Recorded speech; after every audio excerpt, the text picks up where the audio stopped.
Friends, మీ అందరికీ నా నమస్కారములు. నేను మీ సుభాష్. ఈరోజు మనము మోకాళ్ళ నొప్పుల్ని యాక్యుప్రెషర్, యాక్యుపంక్చర్ ద్వారా ఏ రకంగా తగ్గించుకోవచ్చు ఈ విషయం మీద తెలుసుకునే ప్రయత్నం చేద్దాం. సో ముందుగా మోకాళ్ళ నొప్పులు ఎందుకు వస్తాయి, సో ఈ విషయాన్ని తెలుసుకునే ప్రయత్నం చేద్దాం. మోకాళ్ళ నొప్పులు చూడండి, జనరల్గా అయితే ఏమంటారు, ఇక్కడ పెయిన్ ఉంటుంది, ఓకేనా, అండ్ ఈ ముందు సైడ్ పెయిన్ ఉంటుంది, అండ్ చాలా అరుదుగా బ్యాక్ సైడ్ పెయిన్ ఉంటుంది. ఎక్కువ వచ్చేది మాత్రం ఈ లోపల వైపు పెయిన్ ఉంటుంది. అండ్ చాలామంది పేషెంట్ చెప్తారు కంప్లీట్గా మోకాళ్ళ నొప్పి ఉంది అంటారు. ఓకే, సో మోకాళ్ళలో నొప్పి రావడానికి ప్రధానమైన కారణం ఏంటంటే ఈ మోకాలు చుట్టూ ఉండే కండరాల వ్యవస్థ వీక్ అవ్వడము,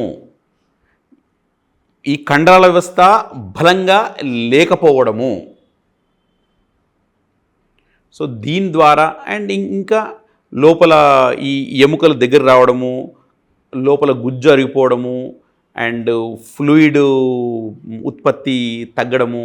మనం అంటాం కదండి, లోపల జెల్ తగ్గిందండి, గ్యాప్ తగ్గిందండి, ఓకే, రెండు ఎముకలు దగ్గరికి వచ్చినాయండి, ఇవన్నీ చెప్తారు కదండి.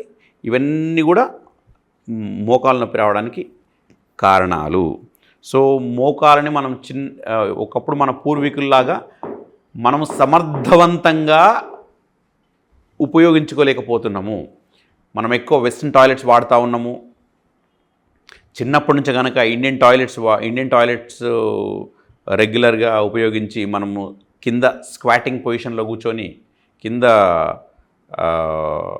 మనము కూర్చోగలిగితే అండ్ అట్లాగా కొంచెం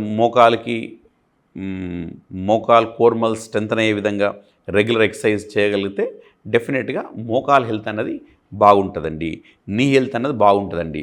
సో అలాగా మనము వాటికి దూరంగా ఉన్న పరిస్థితి ఈ రోజులున్నాయి. ఈరోజంతా మనం సిట్టింగ్ జాబ్స్, అంతా డెస్క్ దగ్గర ఉన్న జాబ్స్. సో కాబట్టి ఇప్పుడున్న జనరేషన్లో మెజారిటీ ఆఫ్ ద పీపుల్ తక్కువ వయసులోనే మోకాలు ఇబ్బందికి గురవుతుండ్రు. దాంతోపాటు వీళ్ళు తీసుకునే ఆహారం సమతుల్యమైన ఆహారం లేకపోవడము, సరిగ్గా కాల్షియం లెవెల్స్ తక్కువ ఉండడము, దాంతోపాటు వైటమిన్ డి లెవెల్స్ తక్కువ ఉండడము, ఇవన్నీ సమస్యల వల్ల రోజుకి మోకాలు నొప్పి సమస్యలు పెరుగుతున్నాయండి. ఈరోజు అత్యధిక, అది ఊళ్ళల్లో అవ్వచ్చు, మెట్రోపాలిటన్ సిటీస్లో అవ్వచ్చు, అర్బన్ ఏరియాస్లో అవ్వచ్చు, అత్యధికంగా బాధపడుతున్నది స్పైన్ ప్రాబ్లమ్స్ తోటి, నెక్స్ట్ మోకాళ్ళ సమస్యలతోటి. సో మోకాళ్ళ సమస్యలు అన్నది ఈరోజు ఒక పెద్ద సవాలుగా మారిందండి. మోకాళ్ళ సమస్యల్ని మన వైద్యం ద్వారా బలంగా ఎదుర్కోవడానికి ఆస్కారం ఉంది. అండ్ చాలా వరకు మన వైద్యం ద్వారా మోకాళ్ళ నొప్పులు తగ్గడానికి అవకాశం ఉంది. ఒకవేళ గ్రేడ్ 1, గ్రేడ్ 2, గ్రేడ్ 3 ఉందనుకోండి, మన వైద్యం ద్వారా తగ్గించడానికి చాలా స్కోప్ ఉంది. ఇంకా గ్రేడ్ 4 ఉంది, అది గ్యాప్ బాగా తగ్గింది, మోకాలు షేపే డిఫార్మ్ అయిపోయింది.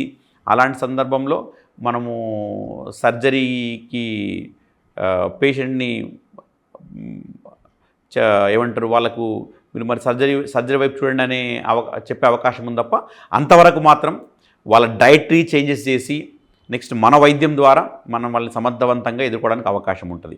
పేషెంట్ మన క్లినిక్ వచ్చిననుకోండి, మన దగ్గర ఉన్న acupuncture therapy, chiropractic therapy, therapeutic massage, special exercise ద్వారా వాళ్ళ జబ్బును తగ్గిస్తాం. అట్లాగే పేషెంట్ మన దగ్గరికి వచ్చినప్పుడు మన అక్యుపంక్చర్ ద్వారా డయాగ్నోస్ చేసి వాళ్ళ కారణం ఏముంటుంది, లోపల ఏ ఇంటర్నల్ ఆర్గన్, లోపల ఉన్న ఏ అవయవాల ఇబ్బంది వల్ల మోకాలు నొప్పి వస్తుంది. ఆక్యుపంక్చర్ ఏం చెప్తుంది, మోకాలు నొప్పి వచ్చిందంటే మోకాలే కారణం కాదు, లోపల ఉన్న అవయవాల్లో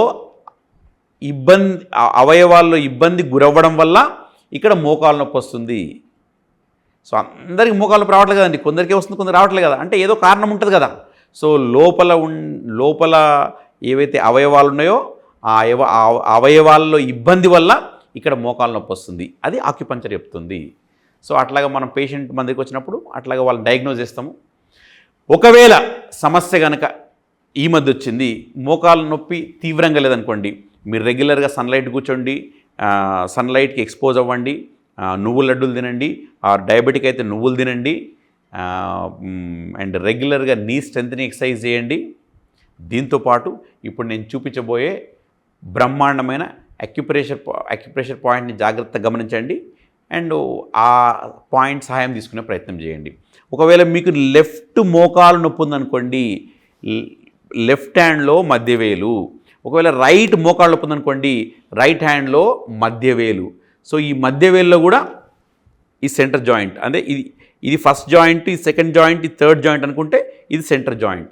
సో ఈ కంప్లీట్ మీరు ఏం చేయాలి, ఈ జాయింట్ మొత్తం ఇలా నొక్కాలి, ఇలా కంప్లీట్గా. ఒకవేళ 2 మోకాలు ఉంటే 2 ఈ జాయింట్ తీసుకోవాలి, ఇట్లాగా కంప్లీట్గా. ఎంతసేపు నొక్కాలి?